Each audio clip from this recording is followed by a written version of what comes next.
again. I'm Sadie. So we're gonna start over a little bit. Can you tell me your date of birth? Oh, I'm sorry, that's the relevancy. Should I go ahead and answer? Sure. okay. I was born on December 18th, 1981. Yeah, sure. How tall are you? 5'4" inches. And what's your weight? Objection to relevancy. How long Oh. have you, No. Okay. I think we'd go to force possible to be used. I think that's relevant. Okay, yes, as the judge, I agree that this actually relevant. And so I will answer, I weigh about 145 pounds. and how long have you been a police officer? I have been a police officer for 13 years. And you said you've never had any disciplinary actions taken. Right. Have any officers in your department? The relevancy, objection, plead for relevancy. Would be other officers in the department, Um, and plus that would be step one. Well, some people do get disciplined sometimes, but I've never been. And do you know what they've been disciplined for? No. Objection, speculation. Have you ever been deposed before? No, Have you ever testified in court? no. How many traffic stops would you say you make a month? Oh,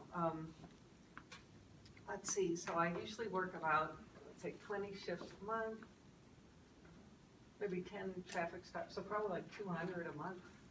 So how many a day would you say? Oh, about 10. So, well, it depends on the night, but on a Saturday night, certainly, yeah. How many of those would you say were for speeding? Actually, 10 might be, maybe it's more like 5, it's probably more like, I don't know. You'd have to look at my records. How many of those would you say were for infractions like speeding tickets, failures? Objection to speculation, and irrelevancy. I think that, I think that's relevant. yeah, Well, he wasn't speeding, he was on the speed limit. You were I'm not speeding. asking about. well, most of them are for speeding, but on Saturday nights, what I'm really looking for is DUI. It's a college town, so there's a lot of parties on Saturday night in Ann Arbor. How many of those stops would you say result in the use of force? Oh, almost never. What is your protocol for suspected DUI? Well, what I'm looking for is, are people driving erratically? Are they driving unusually fast, unusually slow? Are they leaving? You know, does it look like something's not quite right? And what are you trained to do after pulling them over? Well, I ask for their license and registration. Then, if I suspect that the person might be under the influence, for example, if I smell alcohol or if their speech is slurred, then I tell them to get out of their vehicle and take a breathalyzer test. What type of weapons are you responsible for? Well, I have a gun and a taser. And that's all. Yes. In what order are you trained to use these? Well, we're first trained to use the lethal force, which was the firearm. And I've really our department has only had tasers for the past year or so. But of course, every police officer gets trained how to use their firearm. Lots of training. And we got good training on using tasers too. Are you trained in de-escalation? Yes, Do you employ this often? yes. And what was your training for that? Well, we have, like a day-long training a couple of years ago. In training, are you taught to handle smart remarks made by citizens? Yes. How often would you say you receive these? Objection to relevancy.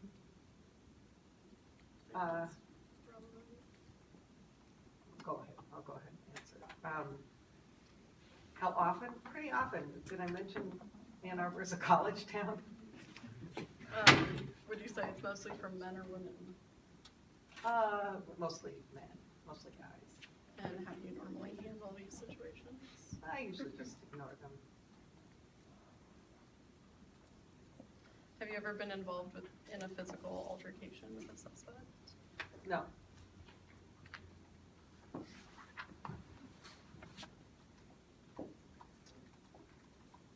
Do you employ a body camera? yes, Did you have it the night of the arrest? yes, Was it on? it's always on. 30 seconds.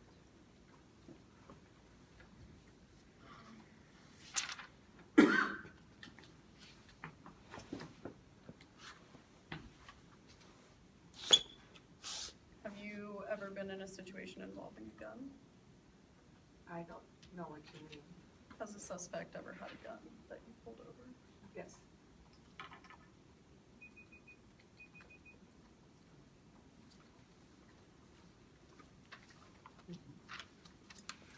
All right.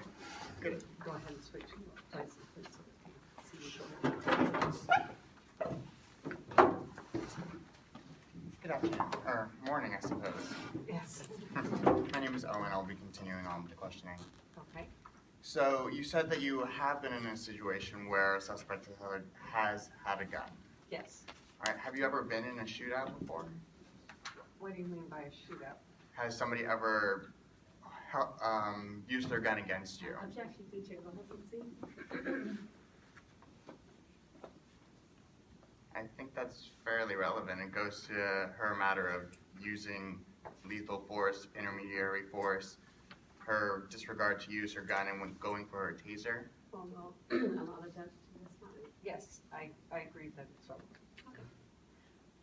What was the question again? Has somebody ever used their gun against you? Have you ever? Yes, Yes. Okay. Would you describe yourself as calm or anxious under those circumstances? calm, gotta be. Calm. Okay. Have you ever? If you're not calm, you can't be a police officer. Okay. Okay. Have you ever hesitated before in that kind of situation?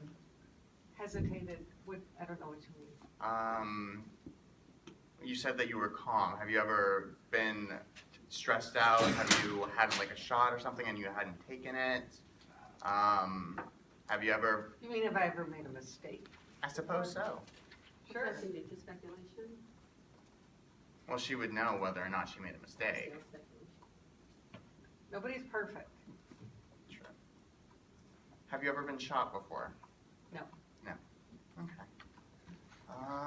Let's go back just a little bit here. So you said that you've been a police officer for 13 years, Yes. and you've been on the traffic beat, I guess, for a year now? Yeah, about a year. Mhm. All right. And you have received training for being a traffic policeman, Yes. or policewoman, I suppose. Yes. All right, like, how often are those trainings? We usually have training every year and it sort of varies on what subject. Probably the traffic stop training is maybe every 5 years. Every It's not 5 very complicated. Okay. And, are you a member of a police union? Objection due to irrelevancy. That goes down to whether or not she's worked with other individuals, they have political clout, deciding what kind of policies are used, for instance. Objection. I don't think it is relevant actually, but I'll answer it anyway. Yes, of course, I'm in a police union. I'm in Michigan. Michigan is a union state. Excuse me. So, you said that you make about 5 to 10 traffic stops every night or so that you're working. That's right. All right. How many of these are DUIs? Well, it depends on the night. Like I Mhm. said, weekend nights, most of them probably. Most of them? Yeah. All right. And have there ever been any false alarms when you pulled somebody over for a DUI? Like you suspected that they were and they weren't? Yes. Yes, okay. And how many DUIs that you pulled over have you actually charged? I don't remember. I don't know. Okay. Um,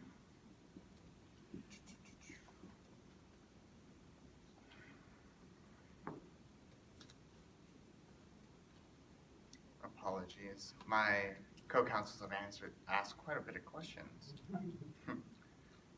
So are you familiar with the concept of tactical awareness? Yes, Do you employ this often? yes, Would you say that you are tactically aware? absolutely. That's part of being a police officer. Okay. So on the night of the stop, how many people were in the car? Well, there were 4 people in the car when I stopped it. All right. And were you aware that all of them were in the car? They weren't doing anything like reaching for weapons or any of that? Well, when When you originally went up to the car? I went up to the car, who knows? You never know. It's the scariest moment for a police officer, walking up to a car that you just stopped. You don't know. I didn't know how many people there were or whether they had arms or drugs or anything. So then you weren't tactically aware at that point? That's right. I mean, I knew what the situation was. I'd stopped a car, I'm walking up to the car. There's an unknown number of people with unknown, and everything else is unknown, basically. Okay. So by pulling over a traffic stop, you were non-tactically aware, you were anxious? No, I wasn't anxious, but I was aware. I was aware, but I didn't know. Okay. And you said that before that during a shootout, you would describe yourself as calm. Yes. So were you calm during that time when you pulled this Yeah, but car over? being calm doesn't mean not being aware of danger. I mean, you have to be both calm and aware of danger to be a good police officer. True. Okay. So what kind of comments did you get from Matt? You said he was being a smartass. Right. He was. So what was he saying? Well, he said something about, I asked him whether he'd been drinking, and he said something like, well, yeah, I'd been chugging a Diet Coke or something like that. And he was also pretty smart when I asked him to take a breathalyzer test. Okay. Well, I think my time is up. Okay. Morning, Officer Dennehy. Morning. My name's Jeff Sikolik. I'll be taking over questioning for the time being. Thanks so much for your patience today. Bombarded with for an hour of questioning at this point. Sorry, excuse me if I repeat myself or any of my co-counsel. I've noticed some of my previous co-counsels asked you some questions. We've been referring to this fact sheet here. Would you be able to provide plaintiff's counsel with a copy of that? Should be discoverable under 26. She does. No. No? Okay. A shot. Good request. Well, I do have a copy of the fact sheet if you want to see it. I think so. Is that one Yeah, there's the copy. You can take a look at it. photocopy version of this? Mm, Is that the Is same this one the that same she's as ours, using? or- no, it's not. Oh, so we can have this. All right. Thank you. All right. Well, I'll start with the line of questioning. I've already been prepared to begin with before I refer to that. So you stated earlier, have you ever deployed your Taser X26 in the line of duty before? No, I have not. No. So you stated earlier that it had only been in with the department for about a year. Is that That's correct? That's right. And you've been with this particular department for 13 years? Yes. What were you doing before you were on the traffic beat for at least 12 years? The relevancy, objection due to relevancy. I think it might be relevant. I was on the, let's see, I was a neighborhood patrol most of the time. Apologies if this is redundant here, but would you please identify and briefly describe the circumstances that led you to believe there was a probable cause to arrest Christine Paul on the night of February 20th? Well, okay, so I'm arresting her son. He's being a smartass. But I finally get him under control, and then I see this woman jumping out of the car and yelling and reaching into her jacket for something, I didn't know what, I thought it might be a weapon. And so she was trying to interfere with my arrest of her son. So, and that is a criminal offense. Did you find out at any point whether or not Christine Paul did in fact have a weapon Yes, I frisked her after I arrested her. after you arrested her? Were you aware, and did she have a weapon? No, she did not. She did not have a weapon. So you were unaware if she had a weapon prior to the second tasing? That's right. I didn't know until after I had her under control, after I'd arrested her and put handcuffs on her and I frisked her. Okay, and you mentioned briefly in passing, but just to clarify for the record, would you describe the nature of the initial offense committed by Christine Paul? If you have the specific statute they've alleged to have violated, I don't have the or statute. the name of I just know what's a crime and what's not. the yelling outside of the car is a crime? No, interfering with arrest is a Interfering crime. with arrest, okay. And would you please describe whether Christine Paul was informed that she was under arrest, and if so, what was said, and in what order? I informed her she was under arrest after, what was your question? Sorry, again? it leaves it very open-ended. At what point did you inform her she was under arrest? After she started yelling and reaching for what I thought might be a weapon, and after I used the taser the first time, I told her she was under arrest. Okay, so, so would you, so you got that weight. Would you describe your size, height, and weight, and strength relative to that of the plaintiff? She's bigger than I am, She is. yes. Was the plaintiff subsequently charged with the offense that she was alleged to have committed? I don't know. Okay. One second.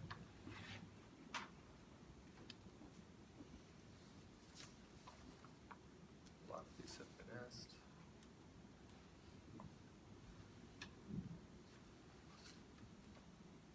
Oh, yeah. So you said you guys have been hit with some budget cuts recently, so you did not have a partner on the scene. Did you ever, at any point, call for backup? No, I did not. I didn't have time. Is it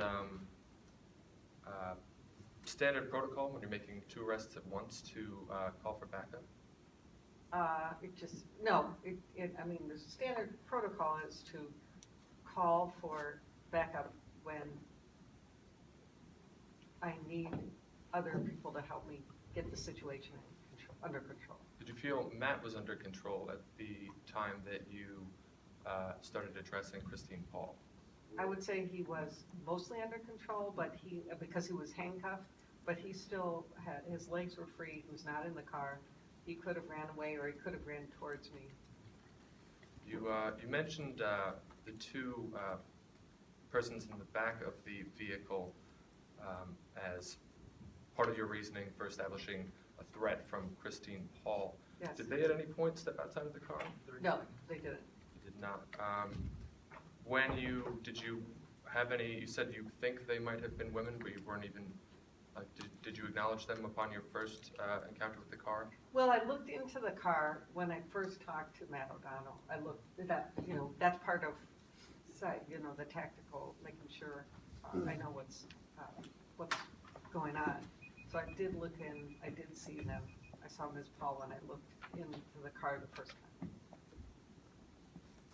All right? Thank you. Before we wrap up, Yes. can we object to the submission of that document under 26?